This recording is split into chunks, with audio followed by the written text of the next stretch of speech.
सुहा की गाड़ी का जावियार की गाड़ी के साथ एक्सीडेंट होने वाला है, जिसकी वजह से सुहा को काफी ज्यादा चोटें आएंगी और सुहा को हॉस्पिटल में दाखिल भी होना पड़ेगा। जावियार सोहा की वजह से बहुत ही ज्यादा परेशान होगा, लेकिन जल्द ही सोहा को हॉस्पिटल से डिस्चार्ज कर दिया जाएगा। लेकिन पुलिस की तफ्तीश में उसका ये बयान देगी कि ये कोई एक्सीडेंट नहीं था, बल्कि सोची समझी साजिश थी, जिसकी वजह से जावियार को काफी ज्यादा मुश्किल पेश आएगी। लेकिन पुलिस को सुहा साफ साफ जवाब दे देगी कि ये एक हादसा था, जिसकी वजह से जावियार की जान छूट जाएगी। लेकिन जावियार के दिल में ये सवाल जरूर होगा कि अगर सोहा चाहती तो उसे जेल में बंद करवा सकती थी, कोई झूठा केस कर सकती थी और अपना बदला भी पूरा कर सकती थी। लेकिन उसने ऐसा नहीं किया। जावियार को कहीं न कहीं ये लग रहा होगा कि सुहा ने जावियार की मोहब्बत की वजह से ऐसा नहीं किया, लेकिन सुहा के दिल में अभी दगर जावियार के लिए बहुत ही ज्यादा नफरत मौजूद होगी और वो यही चाहती है कि जावियार ने राबिते के साथ जो किया था, अल्लाह पाक उसे उसकी सजा दे। सोहा अपनी उसी ख्वाहिश का इजहार करेगी और भूल जाएगी कि मादी में जावियार ने सोहा के लिए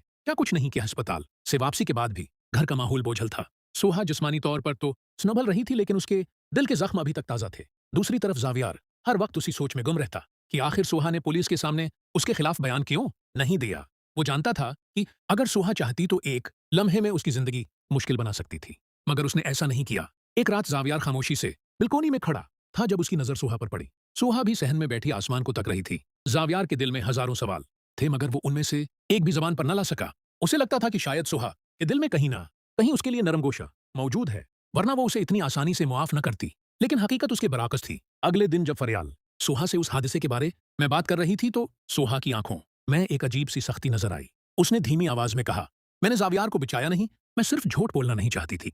जो हादिसा था उसे हादिसा ही कहा। उसका यह मतलब हरगुज नहीं कि मैं उसे मुआफ कर चुकी हूं। फरियाल खामोश हो गई, जबकि सुहा के चेहरे पर तलखी मजीद नमाया हो गई। राब्ता के साथ जो कुछ हुआ, मैं उसे कभी नहीं भूल सकती। अगर अल्लाह की लाठी बेआवाज है तो एक दिन जावियार को भी उसके अमाल की सजा जरूर मिलेगी। ये अल्फाज इत्तिफाकन जावियार ने भी सुन लिए थे। दरवाजे के पीछे खड़ा वो जैसे पत्थर का हो गया। उसे पहली बार शिद्दत से एहसास हुआ कि सोहा के दिल में उसके लिए नफरत कितनी गहरी है। वो तमाम कुर्बानियां, तमाम कोशिशें और वो हर लम्हा जब उसने सोहा की हिफाजत की थी, सब कुछ उसकी नजरों में मानद पड़ चुका था।